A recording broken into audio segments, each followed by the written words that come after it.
From the BBC World Service, in association with ABC and Akashvani, this is Stumped.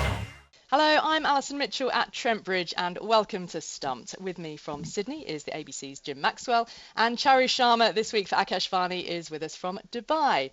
Now, it's expected to be a defining 2025 for Brendon McCullum and Ben Stokes with the England men's test team. It all begins with a one-off test against Zimbabwe right here in Nottingham, and that's followed by a marquee home series next month against India, 5 test matches before they then end the year with the Ashes in Australia. Now, McCullum dramatically revived England's fortunes when he first took over in 2022, but last winter brought more mixed results. We had England winning a test series in New Zealand 2-1. They then lost by the same scoreline in Pakistan, and they had a pretty wretched time in white ball cricket when they lost all 3 games in the Champions Trophy. That then led to the resignation of Jos Buttler as the white ball captain. 3 months on, though, McCullum says his side has now got to, as he puts it, shoot for the stars. Jim, how much is this year going to define what's become known as the Bazball era? Well, the Bazball has done its bit, but we should move on. I mean, we're into Benball, let's face it. Without Ben Stokes, England aren't a hot side. With him, they're inspired and they can play some really good cricket. They could blitz through India, who have lost Kohli, and, lose their way a bit in England. And they could also overwhelm Australia. There's every chance of that. But they need Stokes on the park, fully fit, because he's not going to go in the park unless he bowls, and he wants to bowl even with an injury, it seems, these days. But if he's got over his hamstring injury and he's in good nick, and England have got some very exciting players in that side, that's what I reckon we're looking forward to. Benball in the Ashes. I don't think you're wrong. If you can see some movement behind me as well, just to say, we are in setting up mode for this test match. There's a little bit going on in the commentary box, a hive of activity. Charu, do you think that we're going to see a bit of an updated version of Bazball, or at least a slightly different approach against India in a few weeks' time? Because listening to Brendon McCullum this week, he seems to suggest there's a bit of regret there, an acknowledgement that at times England have let opportunities slip in test matches. Well, he has copped quite a bit of criticism, hasn't he, from several pundits about just going hard. Well, not him, but the team under him, of just going hard all the time. And there's no sort of there's no other gear. There's only the 5th gear. A lot of other teams, by the way, as a tribute to what McCullum has done for England, are playing very similar cricket. You'll find a lot of teams going really hard almost all the way, which is very good for test match cricket, just not so good for English cricket, because they've lost more than they've won because of that attitude. And it's left a lot of pundits wondering, why can't they gear down and just sort of, buckle down and kind of play good old-fashioned test match cricket when required? Is there a Bazball 2.0? Is he, because, the Bazball essentially means going hard all the time. But if the English get a little confused about, well, should we go hard now and maybe not now, I don't think that'll work very well for the team. They've done fairly well. And of course, they know their own conditions as well as any team could, which is going to be very rough for visitors. So I suppose they have the upper hand anyway. And if they have a different strategy now of maybe just seeing the ball a little more, or because India does have reasonable fast bowling, at least fast bowling, if not spin quality as they go into England, then I look forward to seeing what new Bazball 2.0 could be. But I think confusion doesn't help. They were very clear what they were doing earlier on, but if they get a little confused by changing gears, then it might not work as well as pure Bazball did. Jim, you were talking about the importance of Ben Stokes to this team on an inspirational level, and he's had so much time out, hasn't he, last 10 to 12 months, and coming back from his hamstring injury. England have really got to manage his fitness, haven't they, over the course of this next period? Yes, well, they and him in turn have got to manage it. I mean, he's 33 now, so we're entering that period of twilight time for the big victories. I mean, with Brendon McCullum in charge, they haven't beaten India or Australia. So they've got a bit to do in the next 12 months, 9 months. Jim, what about the white ball game for England? Because Harry Brook is the new England men's captain, and Since the Test team last played 5 months ago, Brendon McCullum has now taken on the role of white ball head coach as well. The T20 World Cup is in early 2026, but this year does feel like it is all about the India series and the Ashes in Test cricket. Is there any chance of McCullum sort of spreading himself, a bit too thin when there needs to be such a focus on Test cricket this year? Well, I suppose it depends a bit on how important they think any 50 over white ball in particular is at this point. It probably doesn't come up strongly again until the next World Cup. But yeah, it is hard to get your head switched on to white ball cricket other than perhaps IPL at the moment, when all this potentially quality red ball cricket is ahead of us. So, yeah, it's marshalling your resources, making sure blokes are up for it when they need to be.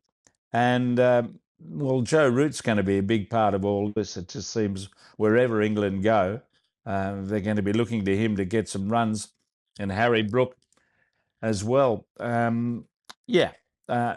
It'll be interesting to see how he manages it all. I mean, it's interesting, isn't it? A lot of teams split the red and white ball because of the amount of travel involved, not least, and life balance and workload balance. At Charu in India, Gautam Gambhir is doing both at the moment. How does he manage things? How has he managed things thus far? Well, controversially, if I can use that term, because it didn't start out very well for him. In India, losing to New Zealand and India losing a series at home was always a very tough thing for Indian fans to stomach. And of course, didn't go too well in Australia either. But that was likely to be very tough opposition almost always. So it hasn't started well for him. I think there is a lot of talk before the England series because of the retirement of the top two, as in Sharma and Kohli. So he goes in with a younger lot, less experience, but it gives him the opportunity of being more in control. I think with the senior players, he was actually their colleague for quite a few years. He might have not been able to, if I may say, well, I think could have helped him in terms of a think tank. But they might have told him, well, listen, you mind your own business. We'll do our business because we know what's going on. But with the younger lot, I think he'll have a lot more influence, a lot more work to do. But I suspect if it doesn't go well for him in England, there might be a lot of thought about, oh, well, 3 big series lost away and one of them at home. And maybe he's not the right guy for India. And there will be a lot of pressure on him. But I think he does have a reasonably good squad. He's got the control of it now. He has a fair amount of respect as well. And I think he'll enjoy the fact that he'll be able to influence the youngsters a lot more than just sit around and wait for things to happen in the test matches in England. Now, I'm here at Trent Bridge for England's one-off test match against Zimbabwe, and it's the African nation's first test in England in 22 years. And just as remarkably, this test is one of 11 that Zimbabwe will play this year. That is more than England and India, and it's the same number that Australia will play in the year 2025. Now, given Zimbabwe have averaged just under 3 tests a year since their return to Test cricket in 2011, it is a sudden and quite massive leap in competitive action for them. I've been speaking to Zimbabwe cricket's managing director, Givemore Makoni, and asked him why they're playing so many tests this year and, crucially, how they're managing it financially. We have a rich history of Test cricket, which we've played. We're one of the few members who've played more than 100 tests. So it's something that we have been doing in the past, and Test cricket is what brings out the cricketers. I think when the new board took over, they make a conscious decision to say, let's go back and play Test. This is the only way our team's going to improve. And from since then, since when we started, we've seen some huge progress in terms of how the team is performing. We've seen some progress in terms of how our batters are performing, and it's good for us. And for us to play England, I mean, it is the pinnacle. We've got a rich history between us and England, which dates back 20, 30 years ago, since when we started playing Test. And it's something that the players are excited about, and it's actually very good for the game.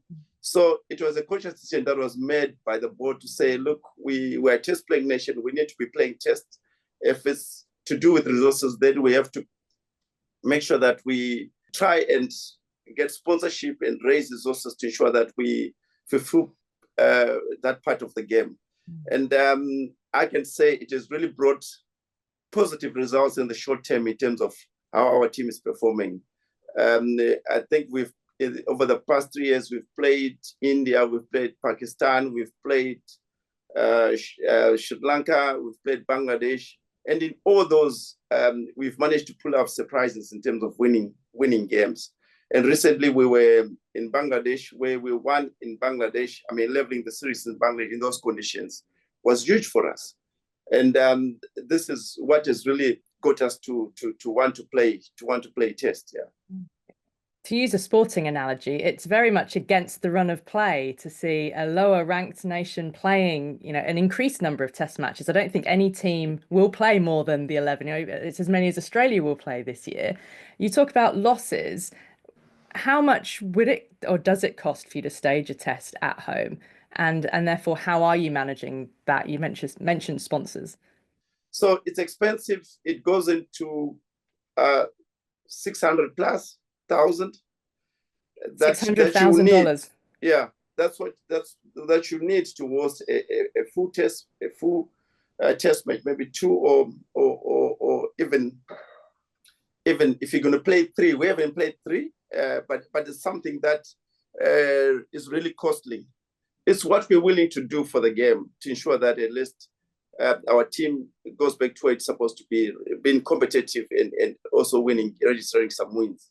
And are all the matches that you're playing all 4-day test matches?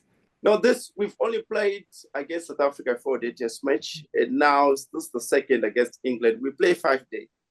That's the normal test that we play. Would you like to be playing all 5-day test matches? We don't mind.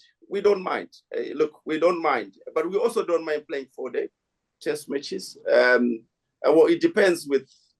When we're hosting, we play 5 days, but when we're going to be hosted and a nation offers 4-day, we take it up. It's something that we don't mind doing. Yeah. But do you feel it's sustainable to be playing this number of test matches per year where you're at the moment? Yes and no. It depends on your strategy, really. It's costly, it is expensive, but it's worth doing. In the short term. In the long term, we will not be playing as much as 11, but we would play a reasonable number of test matches. I mean, test is an integral part of cricket, and players love it. So it's something that we don't mind doing. It's an expense we don't mind having on our books, as long as it's adding value to the ultimate product that we want to establish. And has Zimbabwe benefited, or will it benefit, from cricket now being an Olympic sport, featuring at LA 2028, albeit only 8 teams in that competition? What impact has cricket becoming an Olympic sport? Will you see an impact in Zimbabwe? Well, eventually it's going to have an impact, but I think it's going to be treated differently for it to have an impact. You see, you don't want a repeat of Champions Trophy in the Olympics. You don't want that. What do you mean by that? Yeah. As being the top tier, do you mean? Yeah. You want to find a format, because Olympic is meant to spread the game to some of the nations that cricket is not number 1, or it must be an incentive for China to take up cricket seriously. It must be an incentive for other countries to take up cricket seriously. But if it's going to be a repeat of Champions Trophy, if it's going to be the top 8, then it loses its purpose. I think there must be a qualification process that needs to go on, where you can even look at not necessarily the main side. Look at it as a product that you want to grow in future. So if you look at the under 23s, for example, cricket under 23s, make it a qualification process. And that's the only way even associate nations will benefit from it. At the moment, it's a repeat of the same things that we're seeing. So it's something that I think people will really need to sit down and structure it properly so that it makes the impact that it's supposed to. Look at football, for example. It's the under 23s that goes to the Olympics, and it's a huge product. You have to have the same thing for cricket for it to make sense. And that applies to both men and women. So it's something that I think if more structured can have a huge impact. At the moment, it's good that it's now an Olympic sport, but I mean, how does it benefit a nation like Zimbabwe for now?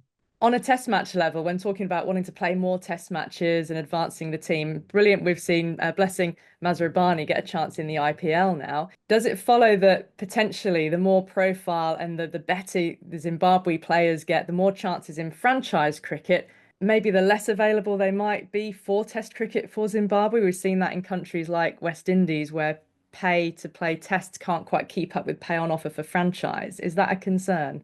Yeah, it is a concern, but I think every other test playing nation must must invest in such a way that it's easier to get replacements. It's not all about blessing. It's about 10, 11 players that play the same role in the country, that we just need to grow them at a much more faster rate. I mean, a country like India will give you 2-3 teams at any given time. I think England, the same thing. So it's good for the players that they're playing in these leagues and they're earning a bit more. It's also good for the game, but it's also good for competition. You know, if Blessing is not in, then the next guy in line gets a chance. And who knows, they may prove that they're even the same as Blessing or even better. And what about I suppose, the value of the inspiration piece of having a Zimbabwe cricketer like Blessing featuring on a platform like the IPL? Yeah. And it's not like his first time. He's been there before. Yeah. We've got a couple who've been. Raza Sikandar, he's also been there. We've got Ray Price at some stage, Brendon Taylor. So we've got a number of guys who've gone on to play in the IPL, and that's good. And right now is the pinnacle. This is what players are looking forward to. So the more we invest and produce, the better for them, and the more we get chances to play against teams like England, the more they are seen. So that is positive all the way. Yeah. That was Managing Director of Zimbabwe Cricket, Givemore Makoni. That opportunity, Charu, for Blessing Muzarabani. We mentioned there about him going to RCB. He'll head off there after this Test match in England. I mean, 6'8", fast bowler. What do you think he could achieve if he gets a run out with RCB? Well, he certainly presents a very different angle to the ball coming in. Not the quickest, mind you, but just a better bounce, I suppose. He could surprise a few. I don't think too many people have faced him regularly enough. Although, of course, I don't even know at this late stage whether he will get a game. They've gotten him all the way from Zimbabwe, or perhaps England, and I think they've done that RCB only to be able to actually play him, because they're hurting to not have Mr. Hazelwood in the mix, because he was such a star for them, and of course globally too. I'm really happy for Muzarabani. Maybe it'll open up the pathway for many others from Zimbabwe to also join him. He already, of course, plays in the Caribbean League, in the Pakistan League, and a few others. So you did mention to Givemore about the fact that if Zimbabwe start losing their players to all these leagues, what will that do? But I think it's a good sign, because ultimately all these professionals need to be compensated for their time and their hard work.